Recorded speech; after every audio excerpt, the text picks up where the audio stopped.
Hello friends.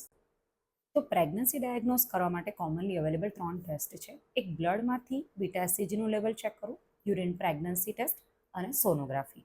Serum beta SCG less than 5 હોય બ્લડમાં તો એને નેગેટિવ ટેસ્ટ, મોર દેન 5 હોય 25 સુધી તો એ ગ્રે ઝોન છે, એમાં કન્ફર્મેશન ઓફ પ્રેગ્નન્સી હજુ નથી હોતી. મોર દેન 25 એ પ્રેગ્નન્ટ કન્સિડર કરવામાં આવે છે કે આ ટેસ્ટ સૌથી પહેલા પોઝિટિવ આવે છે. જ્યારે પણ પ્રેગ્નન્સી રહે છે એના 7 થી 8 દિવસની અંદર સીરમ બીટા એસસીજી પોઝિટિવ આવે છે. આ ટેસ્ટ એકદમ સચોટ અને એક્ઝેક્ટ ક્વોન્ટિટીમાં બીટા એસસીજીનું લેવલ આપણને આપે છે, જેનાથી આપણને એક્ઝેક્ટ ડ્યુરેશન ખબર પડે છે અને સોનોગ્રાફીમાં ક્યારે ગર્ભ દેખાશે એ પણ આપણને ખબર પડે છે. મોટે ભાગની લેબોરેટરી 1 થી 2 કલાકની અંદર આ ટેસ્ટ આપી પણ દેતી હોય છે અને આ ટેસ્ટનું કોસ્ટિંગ લગભગ 800 થી 1000 રૂપિયા થાય છે. બીટા એસસીજીનું લેવલ પ્રેગ્નન્સી સિવાય બીજા અમુક બીમારીમાં પણ પોઝિટિવ આવે છે, જેવી રીતે કે ટ્રોફોબ્લાસ્ટિક સેલ ટ્યુમર હોય, કોરિયોકાર્સિનોમ હોય, અમુક જર્મ સેલની ટ્યુમર હોય. ટ્વિન્સના કેસીસમાં બીટા એસસીજીનું લેવલ